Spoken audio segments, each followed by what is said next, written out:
playing with my dad. My dad was a captain, a treasurer, a groundsman. My sister was a scorer. My mum was the tea lady of a local club. So it's just a natural progression, I think, for me, really, to get involved in the club.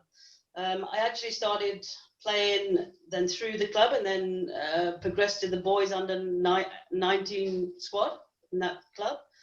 But by that time, I was beginning then to branch out into the women's game. And I went for trials at Nottinghamshire in the UK in 1983, quite a while ago. And actually, we played declaration cricket, 2-day cricket for that trial, which I was successful. And then I progressed quite quickly. 1984, I got into the junior England side, and then my first full test debut was in 1986 against India in the UK. So it was, yeah, an easy progression for me from my dad. Having started then in 1986 as a full, in my full colours. I then played for 14 years, took me all over the world, met some great people, all very amateur, I might add. Cost my folks a lot of money for me to partake in that. And sometimes, you know, even having the word England written on my shirt, I had to do that at my own expense and get it done myself at some stage. So wasn't easy, but then obviously as soon as we moved into to join the ECB in 1998, then things started to move a little bit better. But yeah, and that's how my journey began, let's say, in cricket.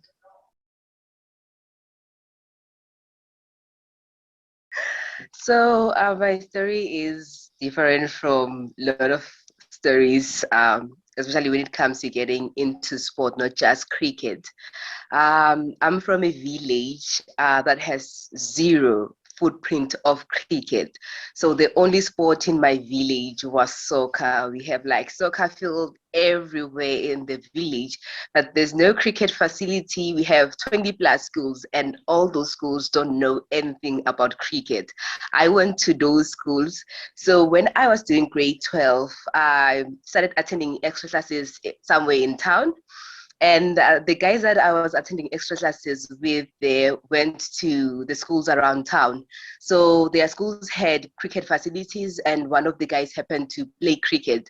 So when I first got there, I joined that extra class late. So I came in as this nice girl who's greeting everyone, trying to communicate and like create relationship with everyone. And there was this other guy who just kept quiet. Every time I'm greeting, he kept quiet. He didn't say anything. Later on, after a few months, we were talking about soccer. I remember Man United was playing against Chelsea, and I'm Chelsea. So there are other guys who are like Man United. So we were arguing there, and I was like the only woman who's like arguing with the boys about soccer. This guy came, jumped in our conversation, in our argument, and he was like, you are wasting your time. You don't look like someone who would waste like their time in soccer. So I asked her, what should I be doing then? Then he said he should be watching cricket because cricket is a gentleman's sport. And I was like, hell no, there's nothing as, I don't know cricket, but there's nothing as gentleman's sport. So I made it my responsibility to go out and learn about the sport. I asked him obviously questions, and I was not lucky. I say I was not lucky because the first match that I watched was a test match. I know nothing about cricket, and the first match I get to watch is the test match, 6 hours. And I don't know anything. So I was like, this thing is too much. Cricket is not for me. But because of how different the sport was, I was like, I'm going to watch it. I'm just going to be patient with it. I'm giving it a month. After that, I'm done. So I started learning about cricket, buying cricket books. Like whenever I visit like Google and YouTube, it will be like searching for cricket videos, asking questions about cricket. And that's how I became interested in cricket. And I was watching match to match, and I was the only one at home and around the like village who's watching cricket. I cannot even talk to about cricket to other people because they don't relate. So I later, around, I think it was around later 2018, I was like, I want more than just watching the sport from my TV. I feel like this sport has so much to offer, but I don't know, because it has been like exclusive to me. But as exclusive as it is, I want something from this sport. I want to see what it can offer, because I cannot just sit here and watch cricket and enjoy it by myself. So I started inviting people over my house to watch cricket with me, and I started explaining cricket to them. So it's easy when you explain in your mother tongue. So I started explaining cricket in Siswati, and I saw how interested they were listening and listening to me in telling them what is happening, explaining things in Siswati. I realized that it's not that we don't like cricket. Where I'm from, my people from my village, it's not that they don't like cricket. They don't know anything about cricket. And because it comes to them in English, they don't relate, and it feels so far, too far from them, such that they're not interested in learning about cricket. So I was like, okay, since I see that there's space for my people here to love the sport, and there's a possibility that kids who are to come after me, they can play the sport. Let me go for commentating, because already I'm a spoken word artist. I'm a writer. I have ways around words, and I've been writing reviews for cricket reviews for everyone who's interested in reading them. So let me just go via commentating. So I started telling people that I want to be a cricket commentator. They were like, "You've never played cricket? You've been watching cricket years, but you've never played cricket. You have no foundation. You have zero foundation of cricket." And I was like, damn, I have zero foundation of cricket. With my zero foundation of cricket, I then I tried to reach out to cricket commentators. And I was looking at cricket commentators who's commentating in South Africa, who's commentating abroad.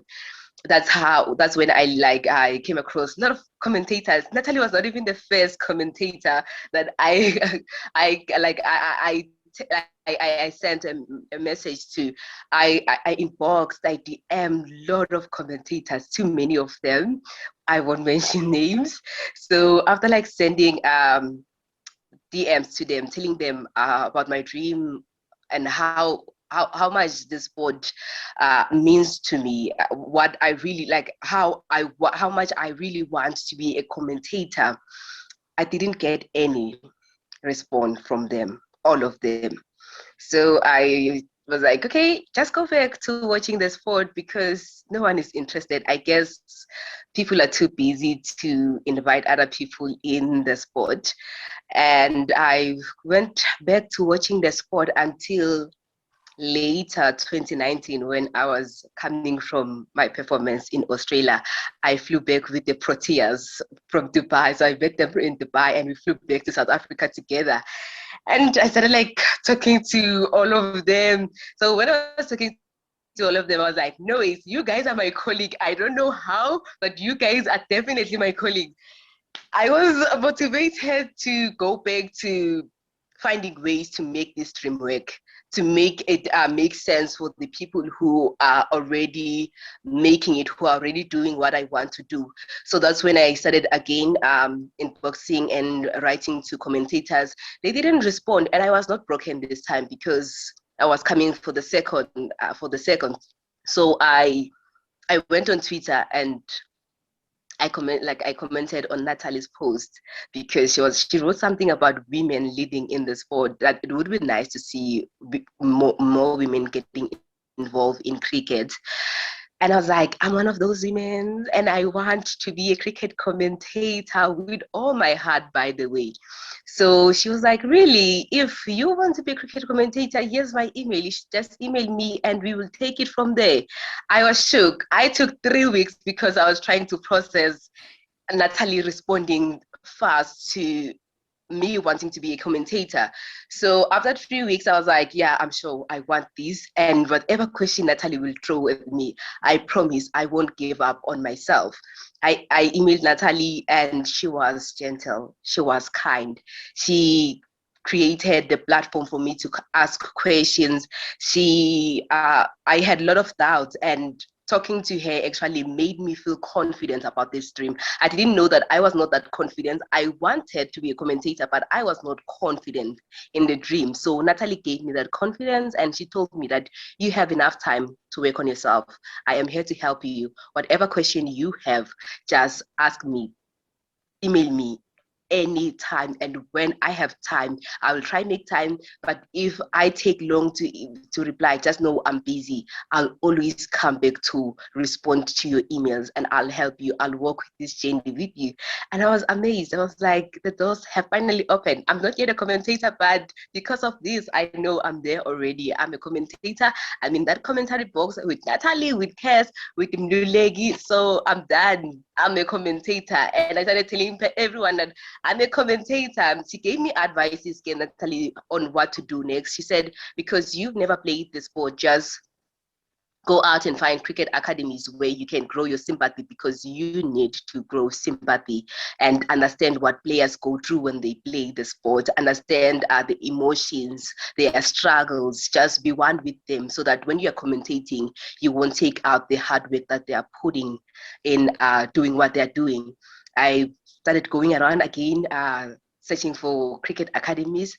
I found 5, and 4 of them rejected. Actually 5 of them rejected me. So I kept on emailing this one cricket academy because it's closer to me. And I was like, I'm going to email and call them once a week.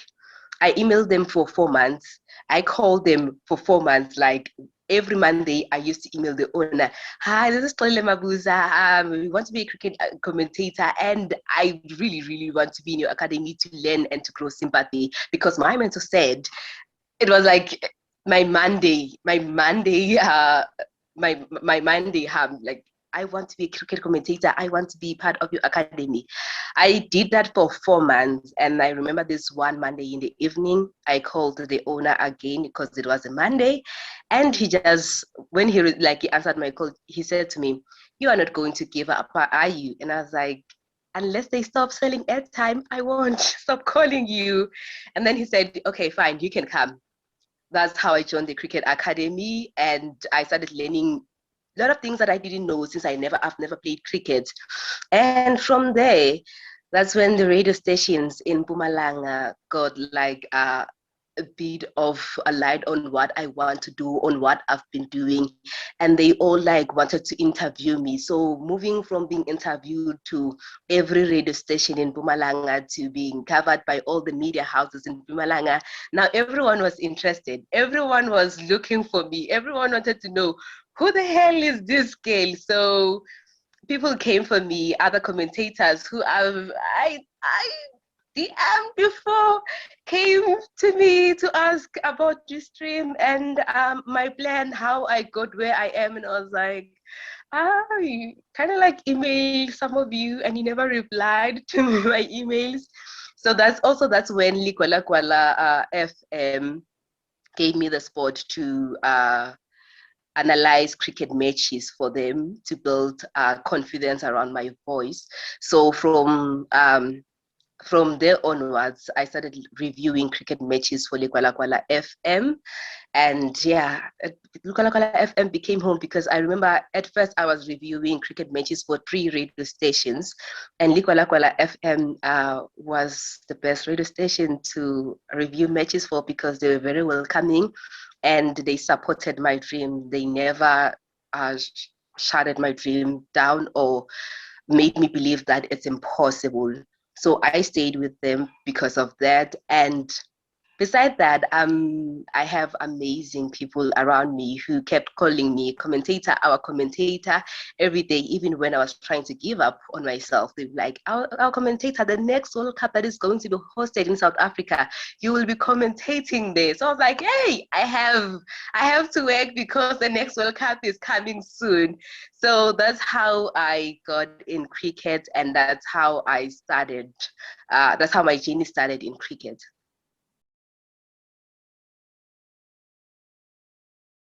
So with the Cricket Future Leader Program, I started as I was doing all these things aside beside emailing commentators. I was emailing Cricket South Africa and ICC at the same time, once a month, telling them where I come from, who I am, and what I want to do in the cricket world. It was like once a month, every once a month, I send that email, same email to ICC and Cricket South Africa. I want to commentate in Eswati and English from Pinar is a village outside Mbombela. So I did that for almost a year. And in early May, I received an email from ICC. Someone read my emails and they're like, we are going to send your emails to the broadcasting manager. So they sent my emails to the broadcasting manager, all of them. The broadcasting manager at the ICC read all my emails and he emailed me and was like, we are moved. You are crazy, but we are moved. So there's this program. He emailed me on the 7th of May, which was the closing date of the ICC Future Leaders program. He said to me, there's this program, reading all your emails, you are the best candidate for the broadcasting side of this program. And I was like, oh, really? He said, yeah, and it closes today. Here's a link. Go to that, follow the link and see what you need. So I followed the link and I saw that I needed a recommendation letter. I was like, where am I going to get a recommendation letter? It's closing, the closing date is today and I need it from my cricket board. So to me, my cricket board was Cricket South Africa.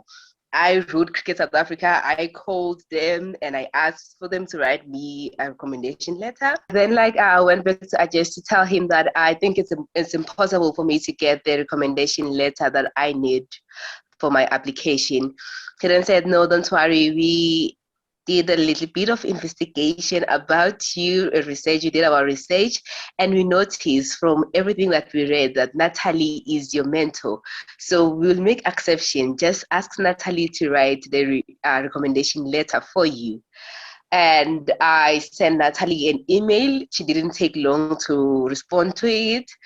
As I was sending her an email, ICC was also emailing her, telling her that you write a letter for your person. Just write a letter. And so when after sending the email, I think I waited less than an hour with Natalie, and she said to me, "They've already emailed me." I said, "Have already emailed me?" And yeah, I'm going to write you the letter. I'll send it to you shortly. I'm just going to visit my mother. When I come back, I'll send you the letter. I was so grateful. I was really grateful. Firstly, I was grateful that out of all the people that I contacted, the commentators, Natalie is the one who responded, because everything after I met Natalie, everything was falling into place. Everything was working out. It became easy for me to dream and to work on this dream, because now I have someone who is assisting me, someone who is encouraging me, someone who is motivating me. And now there's this big opportunity in front of me. I'm not getting a recommendation letter. That very same person is stepping into writing the letter for me, a letter that I need for my application. So she wrote the letter as she promised, send it to me, and I sent the application to ICC. After sending the application, I waited in there. If Karen will remember that they said they will respond on the 17th. So on the 17th of May, I'm receiving nothing. I'm like, no, the program is starting on the 27th of May. So I'm going to wait until the 27th to hear if I'm selected or not. I waited until the 27th and I didn't get anything from ICC, no email, nothing. And I was like, you know what, Ne, I'm so grateful that at least I know that an opportunity like this, a program like this exists. Next year, I'm going to apply. I was not broken, and it was the first time not getting my hands into something and taking rejection very well. I think it was because it was not rejection. That's why I took it so well. So I I just like accepted that I'm not selected, and I told myself, you are going to apply next year, Xolile. In the meantime, you will see what to do. You will continue reviewing matches for Kwala Kwala FM and learn other things and see other opportunities that are in cricket. Maybe learn how to play cricket. And I think I waited for a few days. On the 1st of June, I didn't check my emails. I normally check my emails, but I didn't check my emails until later in the evening when I was having dinner. As I was eating, I'm going through my emails. The first thing that I saw when I saw the 100% ICC Future Leaders Program, I opened that email, and just after opening that email, the first thing that I saw was congratulations written in capital letters. I choked because I was trying to scream and cry at the same time. And I'm eating. So I choked. I started crying. I cried for about an hour. By the way, my body is made of, I always say my body is made of water, like extra 30% of water. So I started crying for about an hour. I cried for about an hour. After an hour, I realized that you actually want to scream. Start screaming now. I started screaming, and everyone in the house came to see what is happening. I just sat everyone down and I read the email out loud. As I was reading the email, everyone was so happy for me because they know how much this dream means to me. They've been holding space for me as I am dreaming, as I'm chasing it, as I'm fighting battles, as I'm fighting rejection. So they were so happy for me until I got to the part where they're telling me who my mentor is going to be. So my mentor for this program is going to be Ian Bishop. I started screaming again because wow, like a whole Ian Bishop. I was like, a holy Ian Bishop is going to be mentoring Xolile Mabuza from Pinar, a village that have zero footprint in cricket, 20 plus schools and no cricket facilities. Now I'm going to be like mentored by one of the greatest in the game. Obviously, I was interested in the program. I just got knowledge of it actually via mail through the CSA comms, and yeah, I thought, well, let's give it a shot. I've been at the Titans now for almost 18 years. Wanted to get to progress further, and I spoke to Dr. Jacques Ford, my boss, who we then set together and put something together and put in the application. But yeah, it's something very privileged and honoured to be selected to be part of it, and really looking forward to it. And Xolile, I'm waiting for that invitation to come and watch some cricket with you, right? So I should get knowledge, I think, later on in September as to which way forward. But, you know, for me, it was more looking at global events, you know, the organization of global events, which I'm kind of interested in. Logistics, obviously, has been a big part of my role at the Titans. So it was also from a Titans strategy, company strategy as well, that we're looking into, which, you know, really the two fell in together. So yeah, but very happy to be chosen to be part of it.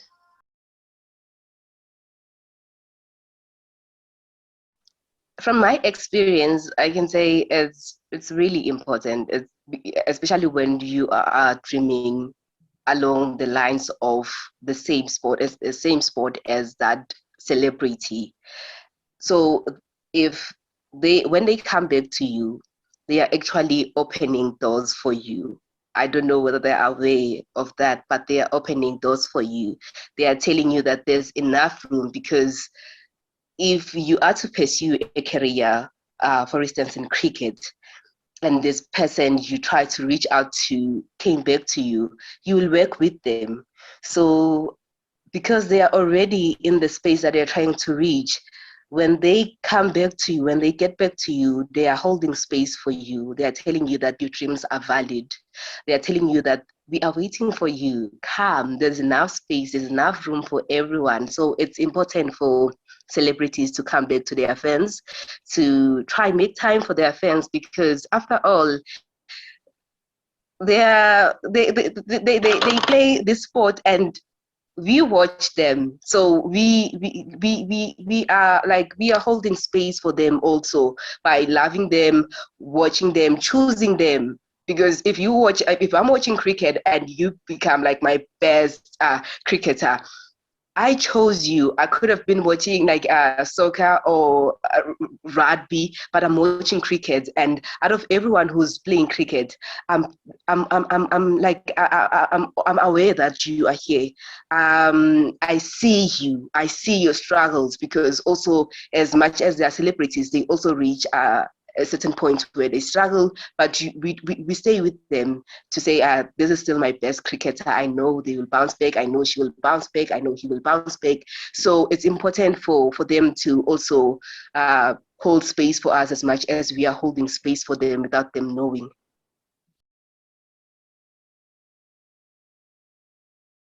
It's very, like, it's important. I don't even know how to emphasize the importance of having uh, different commentators commentating in all the languages that we have in South Africa. Because if we have commentators who are commentating in like all the language that we have in South Africa, then the sport will automatically become inclusive. It will be everyone's sport. So it will also become easy for people from different villages to dream around the sport, to want a career around the sport, to understand that cricket has a lot to offer than being on the field, hitting sixes, picking wickets. You can be a groundsman, you can be a broadcaster, you can do so much in cricket.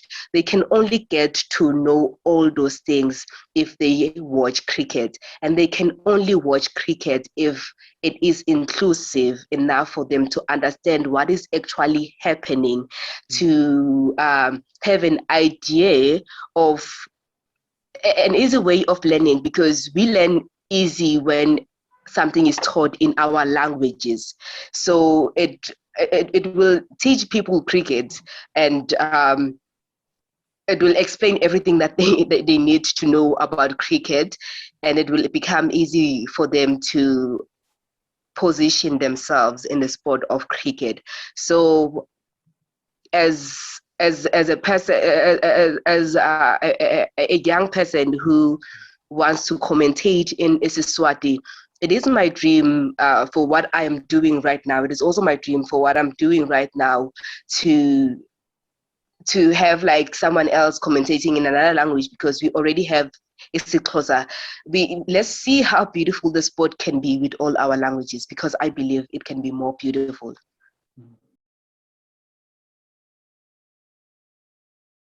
It's been one of my, we do get requests through the Titans platforms, and I make a point of getting back to each and every one of them, because it's important, from an organisation to show that professionalism, but it's also, the fans and the player to have a connection. It's something that I'm very keen on, and it's a role model as well for youngsters coming through to be part of the wonderful game of cricket. And we've got some tremendous, player role models out there that we can share that with.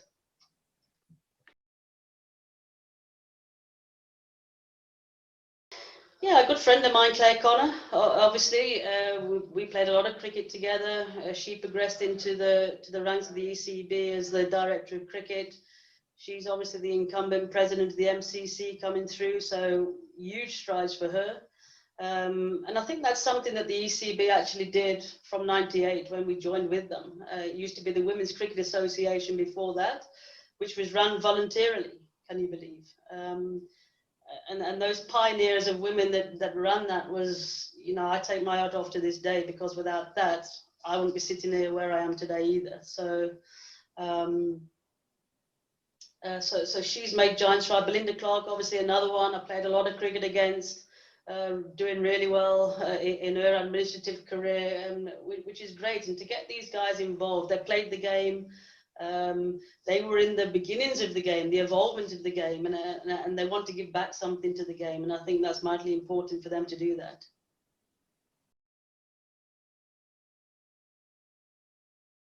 There's this author, she's a poet. She once said, you owe your dream courage. Kollega Putuma, she once said, you owe your dream courage. So to everyone who's out there who have the same dream as myself or a different dream, but they have a dream, you owe that dream your courage. You owe like it everything, because when you have a dream, it is not just your dream. It is a dream of the people around. You share the same dream with the people who are around you, the people who are not even yet born. When they are born and find out there's someone who did this, they are able to dream. It's easy for them to follow that dream and want the same thing for themselves. So you owe it to yourself, you owe it to your community, you owe it to anyone who will get to know your story. But most important, I just never stop dreaming. And if there are not those, climb the wall. There's always space. There's enough room. Where there are people, there's enough room, because there's someone there already occupying that space. It means there's a possibility of that space being created. And if it is not created for you, it is your job to be courageous enough to create that space for yourself. Make that dream known to people who are at the doors, for them to open the door. Never undermine your dreams, and always remember that your dreams are valid.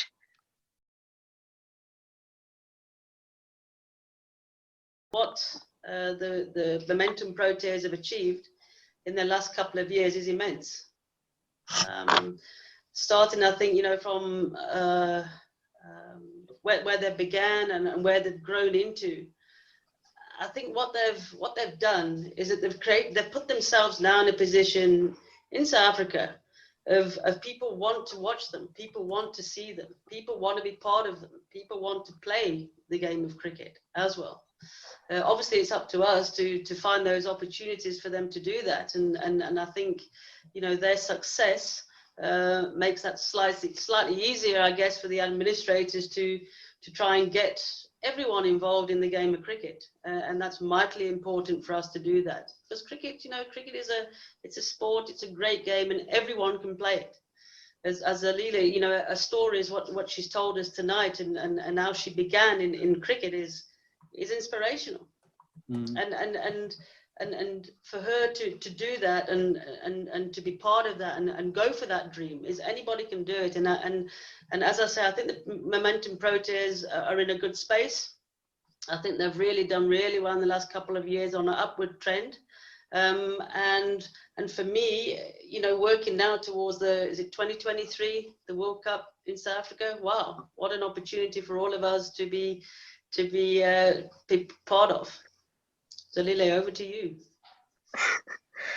I'll have to side with you, agree with you here, because I remember I've been also watching the Proteas women play. I've been seeing the changes taking place. So for me, we are on the right direction when it comes to women's cricket, because as it is right now, I am confident. If there's one squad that I'm confident in, are the Protea women. And it's not just me.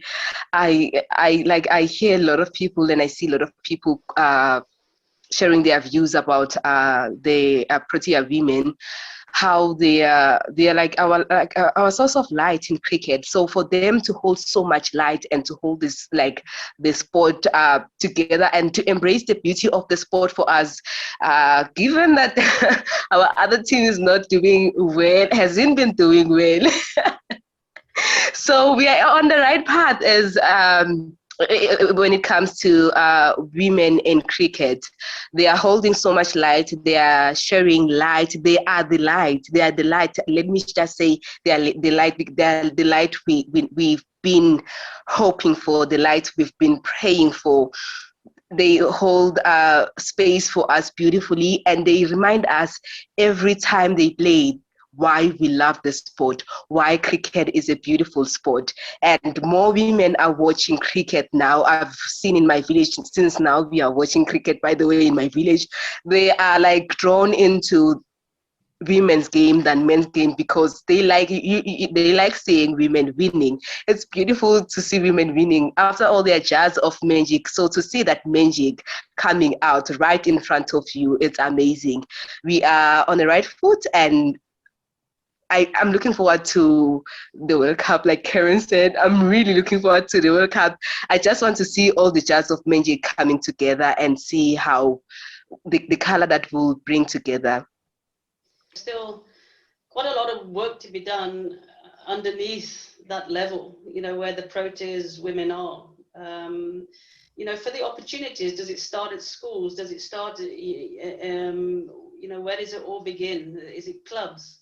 And you've got a group, a good core of senior players in the pro tiers women's now, which you need to progress with that. And for me, I think there still needs to be a lot of work done administratively to keep that momentum, pardon the pun, going, to maintain where they are and to grow further into the game. There's a lot of opportunities.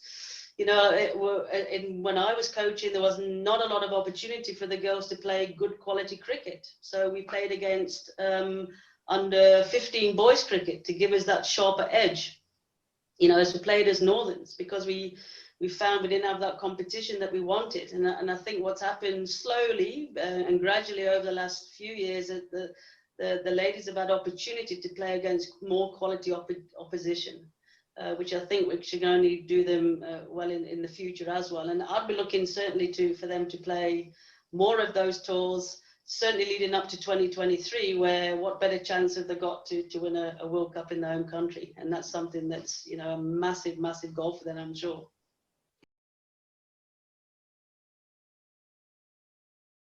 But even to the women's cuts in clothing, I mentioned clothing earlier as a prime example.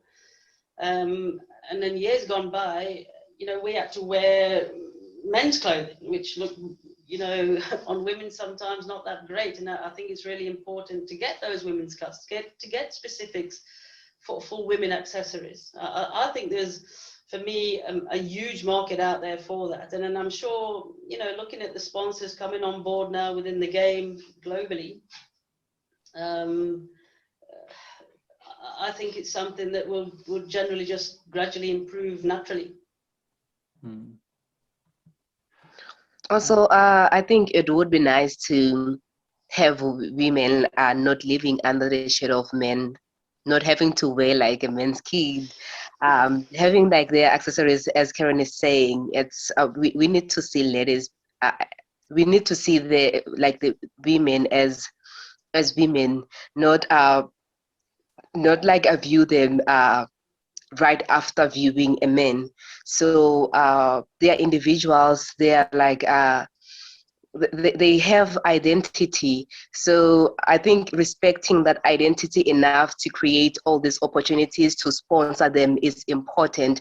It's something that we are all looking forward to see, like who the sponsors who will be brave enough to say we respect the identity of women and we see them as they are. We don't have to look at the men before driving to the women's side. So that would be nice. As a youngster, a young woman, I'm looking forward to seeing all that happen.